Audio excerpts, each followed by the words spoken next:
Shalom, Yashrala. This your brother Dawada, coming back at you with this here truth again. First and foremost, I want to give all praise unto Yahweh, Bahashem, Yahweh Shah, Bahashem, Rakakudash. Double honors to the apostles and the elders of Great Millstone that taught us this truth and that rule well. A salutation and much love for you, I can pushing this truth and sincerity on the four corners of the earth and enduring afflictions to feed and edify the elect. So I wanted to jump into this here topic real quick that we kind of briefly touched on at camp over the weekend, But it's, it's a beautiful thing to see this, these things start to come to pass, and we pretty much know the outcome of all these things, all right? These are these prophecies being fulfilled, all right? Real quick, let me grab a precept before I even jump into this. This is the book of Habakkuk chapter 2 and verse 3. It says, "For the vision is yet for an appointed time, but at the end it shall speak and not lie. Though it tarry, wait for it, because it shall surely come, it will not tarry." All right, so it's talking about, it says the vision is yet for an appointed time. All right, that's basically the definition of a prophecy, man. All right, a prophecy is you basically seeing, or more or less the prophets would see, the Lord would give them something, a vision, more or less to say, or they would give them a dream or something like that to give them pretty much a vision of the future, what will happen, and they would write it down. All right, and as the way things played out, for instance, let me think, like the book of Revelations, the mark of the beast, right? When John wrote that, the mark of the beast wasn't, they didn't have RFID chips at that point in time. All right. So again, this was something that was written in the future. All right. But now it's starting to come to pass now. All right. So that was that vision that he saw before then. Hey, he saw Babylon the Great. He saw America, but that was a vision. All right. That was a prophecy that he saw. It was something that hadn't quite happened yet. All right. But it was a far off coming. All right. So it says for the vision is yet for an appointed time. These prophecies is yet for an appointed time, man.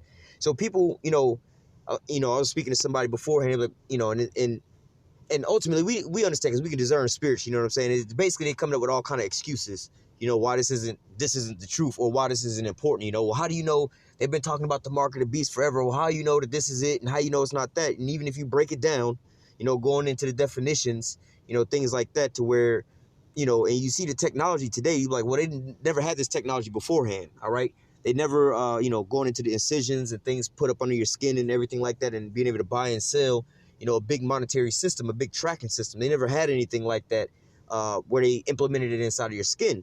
All right. And so going into the definitions, yeah, we know these things. This is what it is, but, people will be like, oh, they're looking at it like, well, how you know that that's what that's talking about, man? All right. So it says Habakkuk 2 and 3, it says for the visions yet for an appointed time. All right. So these things, these things are set to come to pass, but it's for a certain time, all right? Or another one, wars and rumors of wars. We've always had wars, yeah. You've never had it pretty much like this. We have something that they call a world war, all right? There's always been wars on the earth, but then you had things called like world wars, where it's basically, a lot of different countries was at war with one another. They had two different sides. Actually, one of them, they had, I think, like a third side as well, too. But nevertheless, you pretty much had two big major factions going at it with each other, with multiple countries involved, all right? So you didn't really have anything like that happen in the earth before then, all right? So this is how we know that these are what they're talking about, the global uprising around the world, commotions and perplexity of the nations, all these different things, So we understand that these prophecies, all right, yeah, you may see certain things happen here and there, whatever, whatnot, but ultimately these things are for an appointed time. And so now we're starting to see these things. Let me keep reading. Habakkuk 2 and 3, for the vision is yet for an appointed time, but at the end it shall speak. And that's where we at now. We at the end, and we seeing all these prophecies starting to speak. They're all taking place now.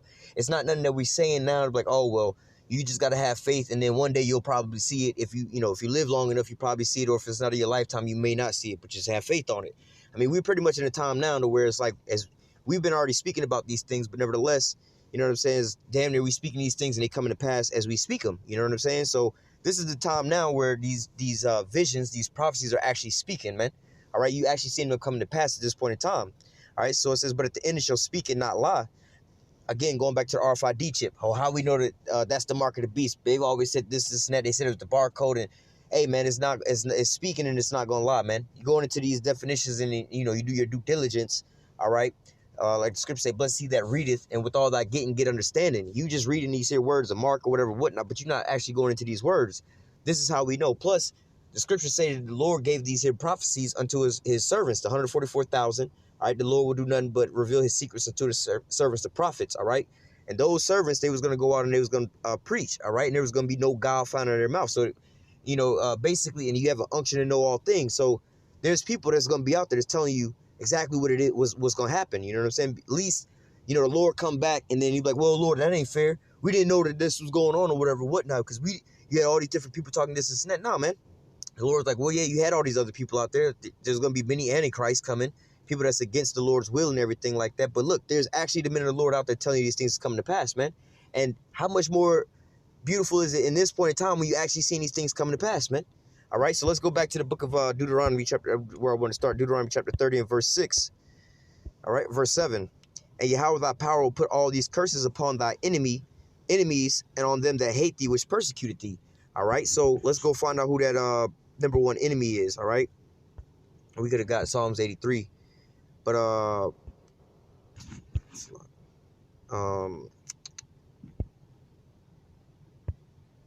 this is Ezekiel 35 and 5. It says, because let me go up to the top. This is Ezekiel 35 and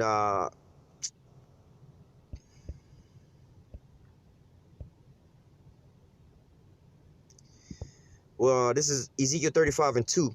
It says, son of man, set thy face against Mount Seir and prophesy against it. All right, so Mount Seir, really, now this is all talking about the same people, Mount Seir, just like how the Most High says Mount Zion when he's talking about the Israelites. All right, so down here it says they reference Idumea, and I'm just briefly going through these things just to make some clarifications. All right. So here again, let me read this verse. Ezekiel 35 and 15 is, thou did rejoice over the inheritance of the house of Israel because it was desolate. So will I do unto thee, that thou shalt be desolate, O Mount Seir, and all Idumea. All right. So Mount Seir and Idumea are the same people, right? So let's go into find out who Idumea is. All right. Well, shit, it said it right there, Edom, right? And so the definition of Idumea is Edom, all right, or Edomite.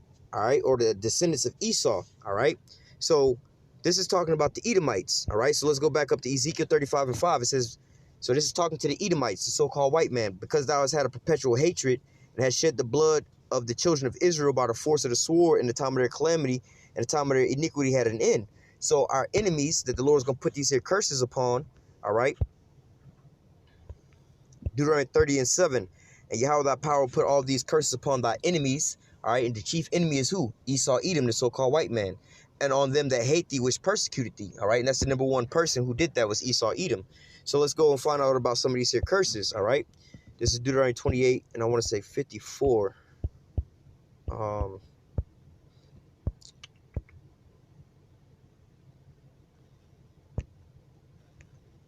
Deuteronomy 28 and 54. Now, these are the curses that befell the Israelites, all right? You so-called Negroes, Latinos, and Native Americans. These are the curses that you're still under, but slowly but surely, like we just read in Deuteronomy 30 and 7, the Lord is taking the curses up off of the children of Israel, you so-called Negroes, Latinos, and Native Americans, and putting it on to our enemies, all right? Chiefly the so-called white man who is Esau, Edom, according to the scriptures, all right? So this is Deuteronomy 28 and verse 54. These are the curses that's befallen Esau, Edom, all right? Deuteronomy 28 and 54, so that the man that is tender among you and very delicate, his eye shall be evil towards his brother. And let me just stop there. All right. So look, this explains the hatred between the tribes. All right. So once you find out who the 12 tribes of Israel are and what they're being called today, the so-called Negroes, Latinos, and Native Americans. All right. Somebody who maybe grew up around these people, you know what I'm saying? Like, a lot of the different tribes, because not all Jake grew up around all the other tribes. But nevertheless, like, for instance, where I live at here in Florida. All right. I went to school with Issachar, which is the so-called Mexicans. We had a couple Ephraimites, which are the so-called Puerto Ricans, all right? And then we had the Levites, who are the so-called Haitians, all right? Now, in this here mix, all right, when we was at school, you would never dare, I'm going to use the carnal names, the names that they give us today. You would never mix up a so-called Puerto Rican with a so-called Mexican. If you see some so-called Puerto Ricans over there, like, oh, those Mexicans over there, man. They get super offended, like, no, we ain't no Mexican, fuck that, blah, blah, blah, so on and so forth, Or likewise, you see a so-called Haitian or a so-called, or just called a so-called black man, a so-called Haitian, man, they get offended by these things, all right? Because why? This is the hatred that, these are the curses that came upon us, which is one of the curses being the hatred between our brethren, man. And not only that, you see, how come you always have, like, when you look at the tribes, man, they be like, oh, well, because we always talk about how Esau is a goddamn murderer and killer and whatever, whatnot. But he be destroying all the other people on the face of the earth, man. You know, he be putting in work on his own people. You know, World War I, World War II. You know, the Civil War, all the shit that was going to the war that they did back in Europe with each other. But nevertheless, you know, and also back in Rome and things like that. But nevertheless, you know, they also go to war with all the other people on the face of the earth. Look at the Middle East right now. He bombing Ishmael, like, you know, to hell and back, man. All right, he's also putting in work on the Israelites. But nevertheless, when you get into, you know, just like any other nation, for the most part, besides Esau, the number one victim of your crime is going to be your own people, all right? The most people who do, like, how do I say, violent crimes against other people, they do it to the people that's closest to them, all right? Except for, like, Edomites. Edomites will get into a car, and they'll drive 4 or 5 hours to go kill somebody of a different tribe or something like that, different nation. You know, we had a case like that where I think it was out in California or maybe in Texas where this Edomite drove some hours away to go to a Walmart to kill some Issacharites, all right? Like, bro, you know, Jake not gonna do that, bro. Jake probably won't even drive 20 minutes down the damn street. Look at California, man. All right, a lot of those gangs and shit like that is literally like a regular city block. You got one neighborhood and then a whole other gang and they rivals or whatever, whatnot, you know? And they might just catch their ops slipping here or there, whatever, whatnot. But they're not gonna necessarily, they might not even go drive 2 blocks over there to go get your ass like that just because, you know what I'm saying? Well, we'll catch them when we catch them, you know? But nevertheless, you know, the majority of the people, they go and they get the people that's the closest to them, all right? Because they're not going to go all extra far off to go find, you know, somebody that's a Florida native that's just stay in Florida. They're not going to go all the way over to Texas just to go, I'm going to go on a shooting spree and go to Texas to go do it. No, they'll do it right here where they at, man, all right? But nevertheless, we have, how do I say, tribal warfare within the same so-called tribe. You know, the so-called black man fighting against the so-called black man, so-called Mexicans fighting against so-called Mexicans, again, because these are the people that's closest to them. All right, and then you also going to have the hatred towards you and your brother, man. All right, but nevertheless, like we just read in Deuteronomy chapter 30, verse 7, these are the curses, you know what I'm saying, that's falling upon Esau, Edom now, you know, because, you know, dealing with Jake will get frustrated, you know what I'm saying, is frustrated with looking at his own people like, damn, why y'all my biggest enemy, man? I ain't never had my car broken into by no goddamn Edomites and no shit like that. My house ain't never got broken into by no Edomites, but it's y'all that's breaking into my shit, you know what I'm saying, because we all in the hood or whatever, whatnot, but nevertheless, you know what I'm saying? But, you know, not to give Esau a pass because he might not break into your house, but he'll break into your country and steal all your goddamn resources. You know what I'm saying? I'd rather a motherfucker break into my house and steal my whole country. You know what I'm saying? But nevertheless, you know, just highlighting the curses as you can see them on our people. But now these are being transferred into the Edomites, man. Because look, man, these Edomites, they always in league with one another. You know what I'm saying? With these different nations. Look at these European countries, man. They got what you call NATO and the EU. All right, well, really, the EU, you know, you got all these different European nations. That's pretty much which we're going to grab in the scriptures.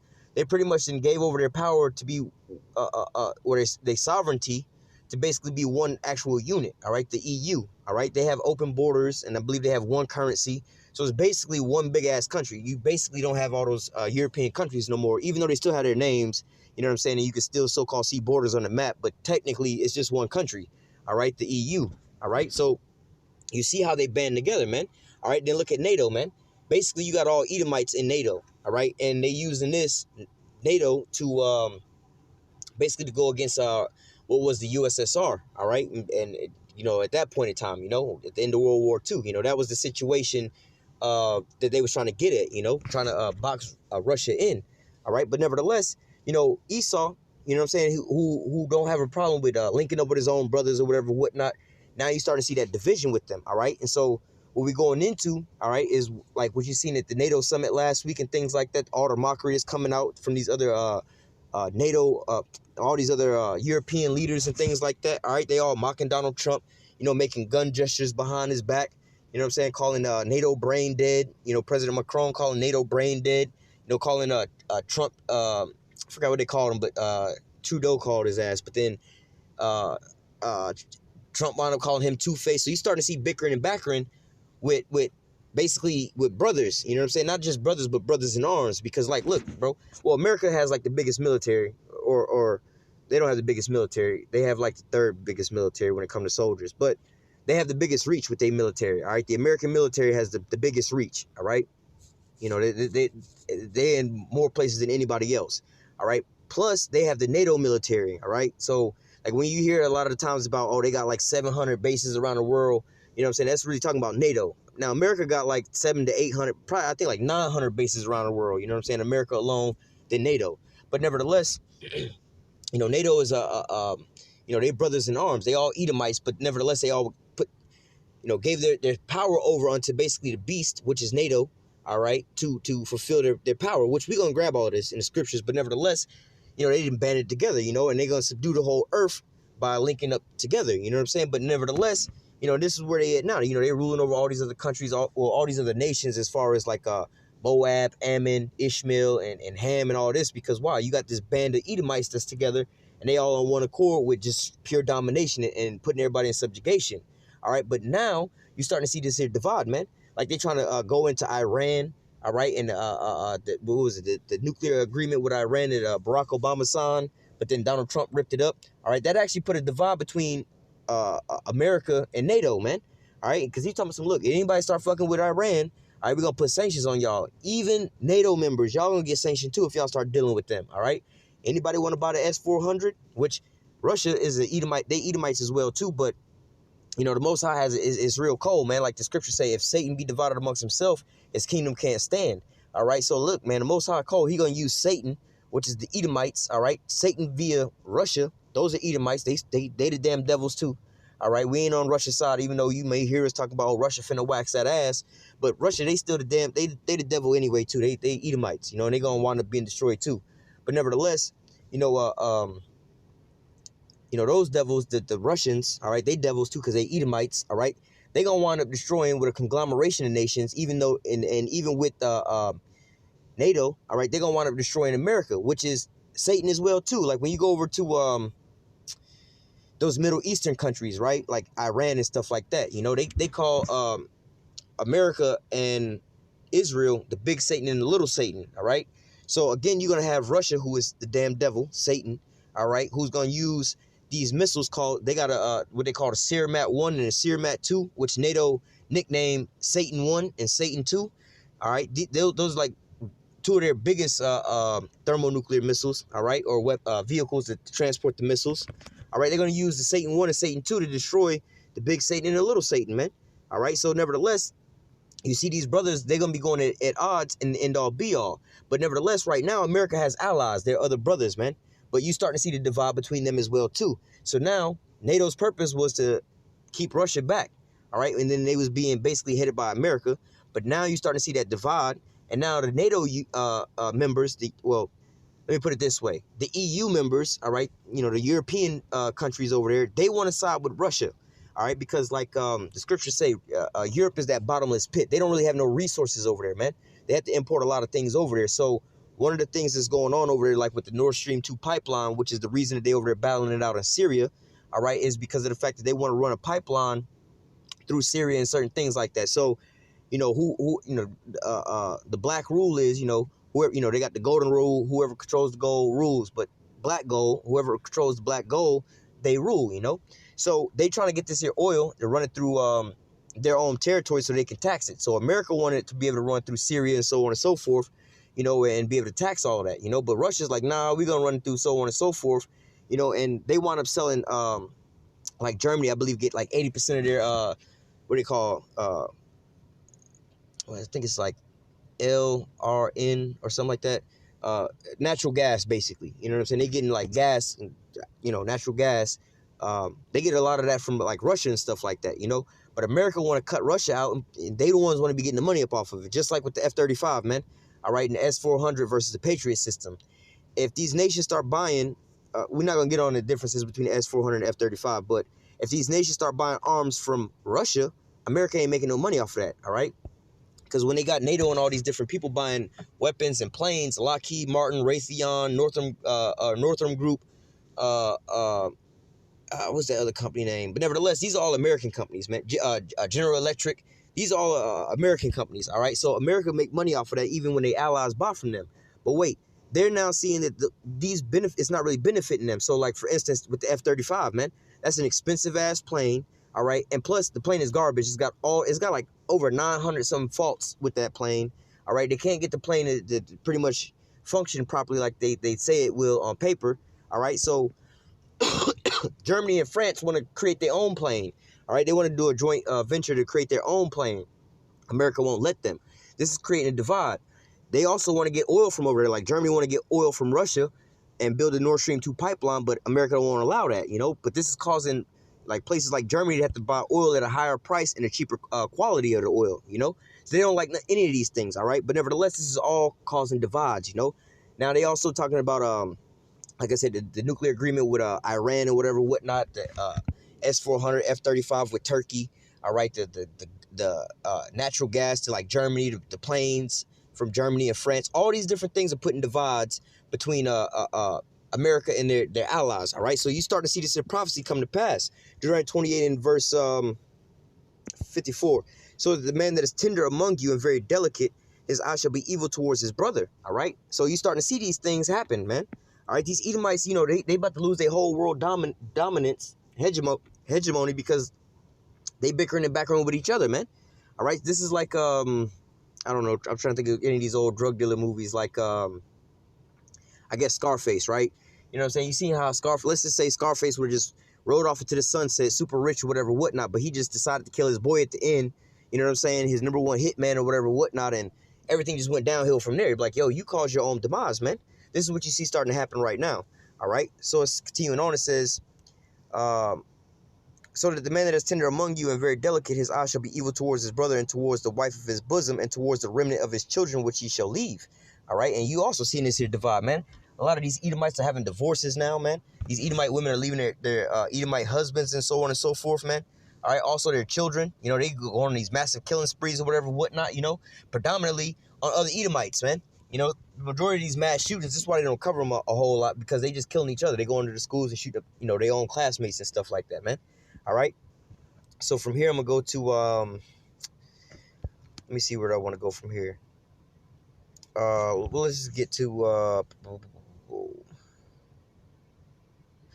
this is the book of Daniel, chapter 2, and verse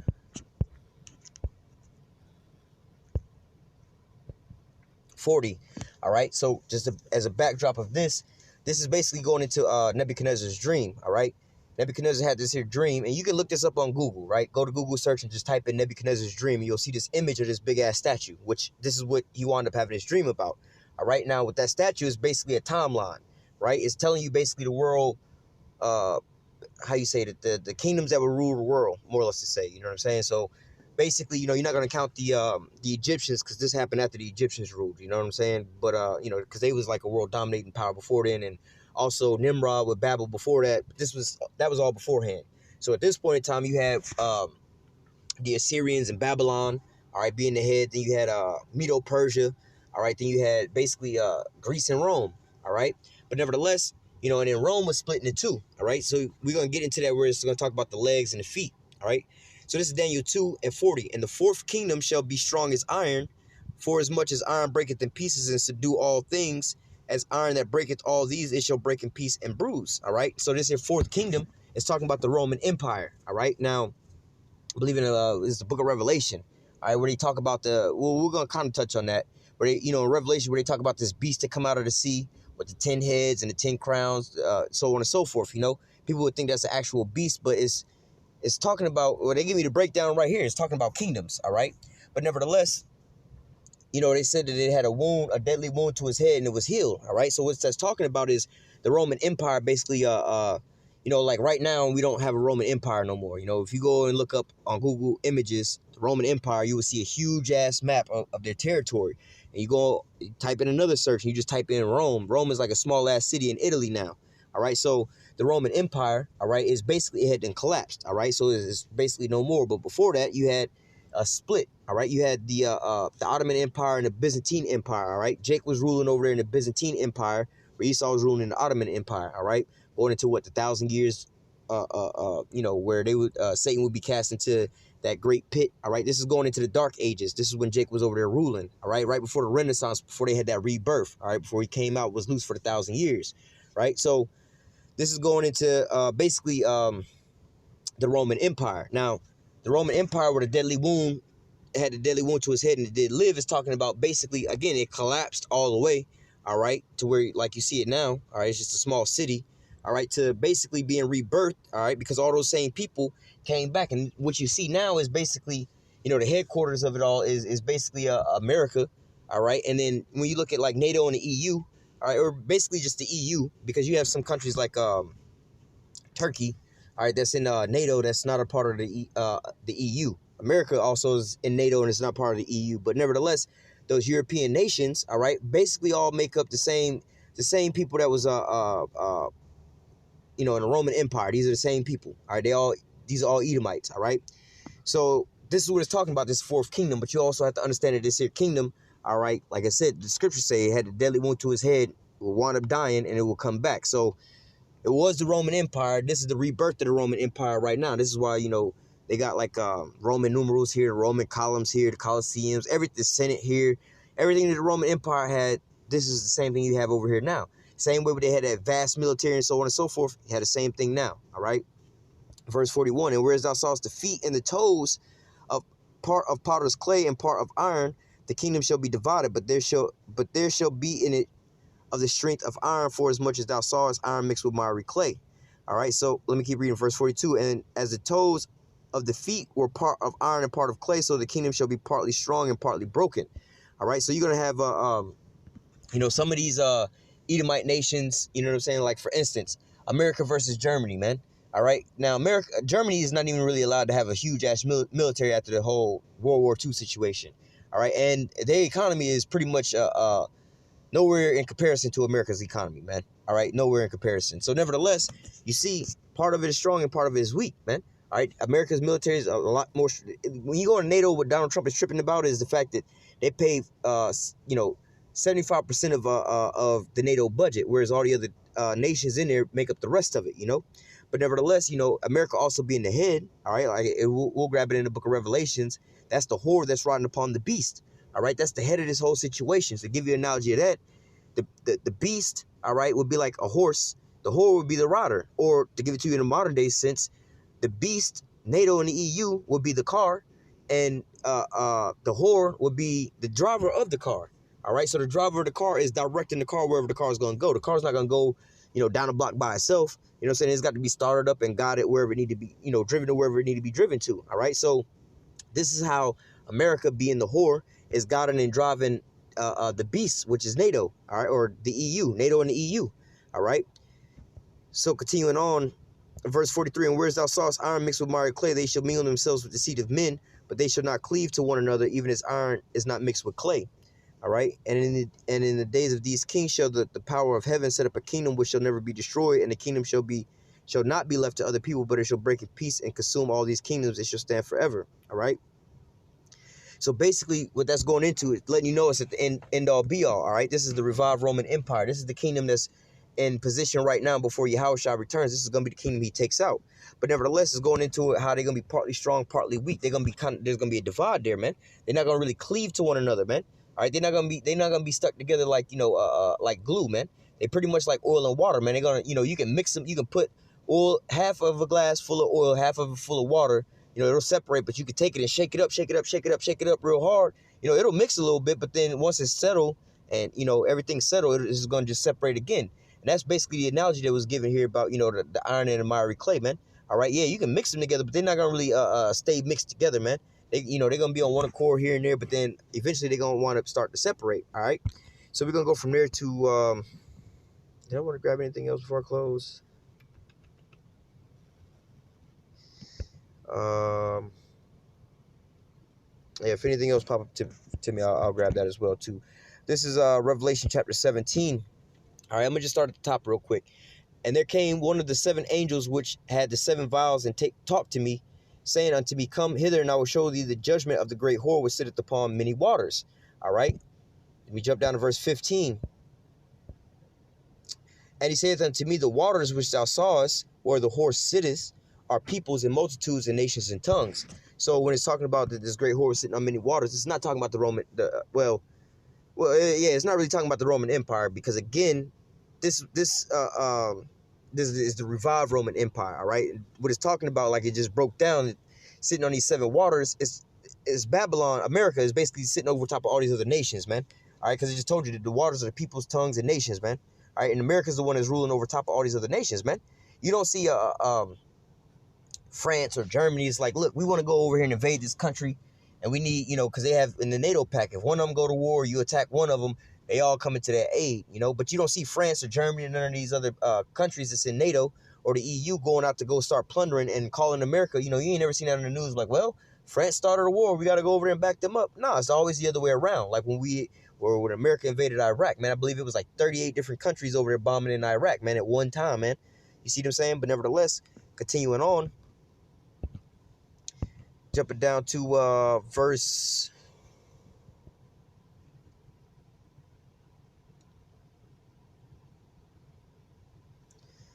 Well, let me just start at verse 9. And here's the mind which has wisdom. The 7 heads... Well,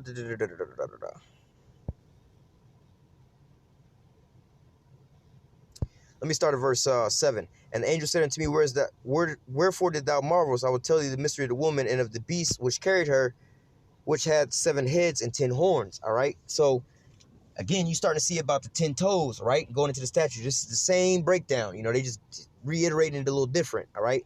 The beast which thou sawest was and is not, and shall ascend out of the bottomless pit and go into perdition. All right. Because these are the Edomites. Again, they fell in what they call the dark ages. All right. But then they had the rebirth. All right. The Renaissance era coming back. All right. Then they came up out of that bottomless pit. All right. And go into perdition, and they that dwell on the earth shall wonder whose name was not written in the book of life from the foundation of the world when they behold the beast that was and is not and is yet. All right. Because at this point in time, you know what I'm saying? America was nowhere to be found. But America is the revival of the Roman Empire. All right. It's the head of the Roman Empire being revived. All those countries, man. All of NATO and the EU, you know, well, basically the EU, you know what I'm saying? None of those countries was, you know, they all kind of fell at one point in time, but then they all came back, man. All right. And it says, let me jump down. Verse 12, and the 10 horns which thou sawest are 10 kings. All right. Giving you the breakdown of what the 10 toes are in the statue in Daniel chapter 2. All right. And the 10 horns which thou sawest are 10 kings which have received no kingdom as of yet, but receive power as kings 1 hour with the beast.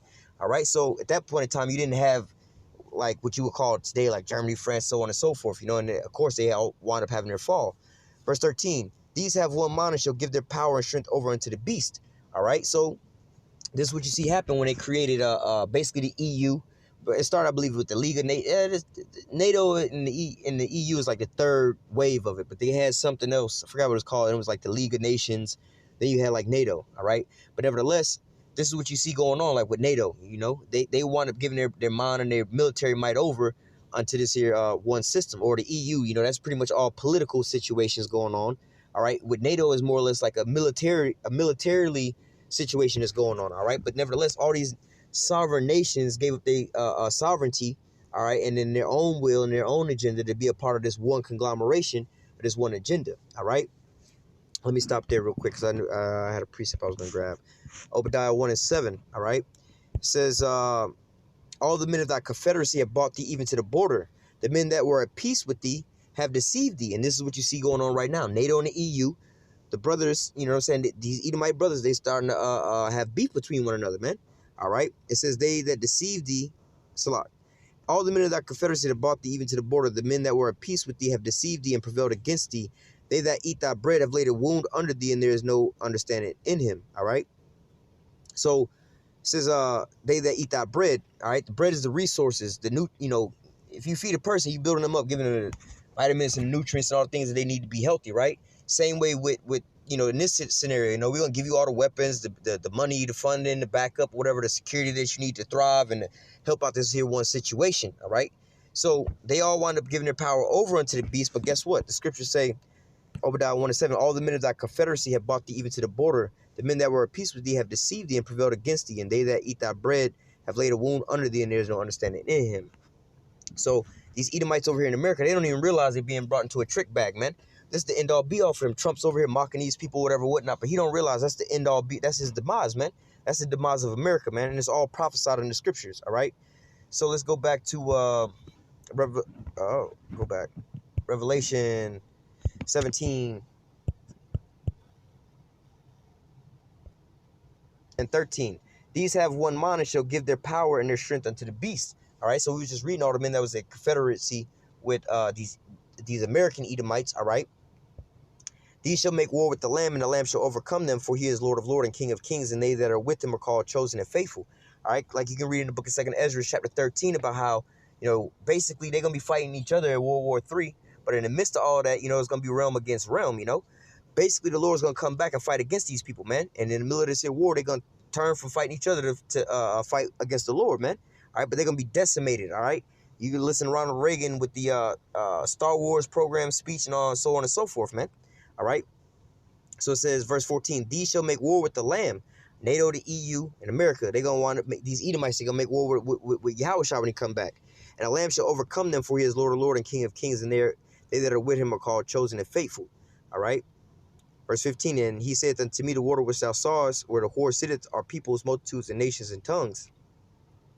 And the 10 horns which thou sawest upon the beast, these shall hate the whore. So NATO and the EU, all right, is basically going to wind up hating the whore. They're the beast.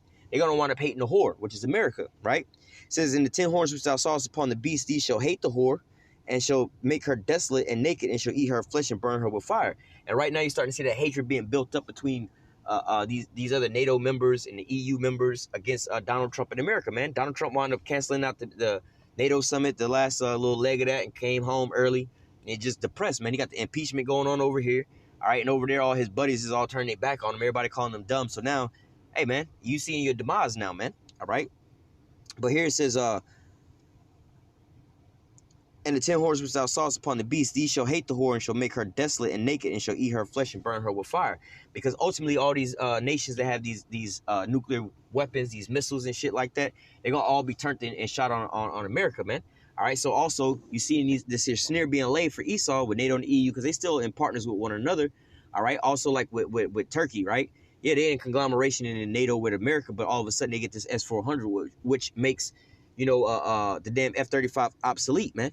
All right. So you're starting to see all these things starting to happen, man, where Esau is becoming divided amongst his own self, man. What the scriptures say, if Satan be divided amongst himself, his kingdom can't stand. All right. A house divided amongst itself can't stand, man. All right. Verse 17. For the Most High put it in their heart to fulfill his will and to agree and to give their kingdom unto the beast, until the word of the Most High shall be fulfilled. This is why you had the formation of the EU and NATO, because why? The Most High put it inside of them to make this here conglomeration of nations, all right, and come together to deceive Esau, bring him out, because he got his squad with him the whole time. But now all of a sudden the squad finna step back and let you get your ass whooped, man. They're going to be partaking in that, man. All right. Verse 18. And a woman which thou sawest is that great city which reigneth over the kings of the earth. All right. And that what great city reigneth over all the kings of the earth? It's America, man. America's the main one putting sanctions on everybody else, man. Ain't nobody really putting sanctions on America like that, man. Ain't nobody else invading nobody else's country, bombing them to hell and back, man. Only America can do that without any kind of retaliation, man. All right. So this is what it's talking about with Babylon the Great, man. The whore that's riding upon the beast the whore is talking about America, man. All right. And the beast is talking about NATO and the EU.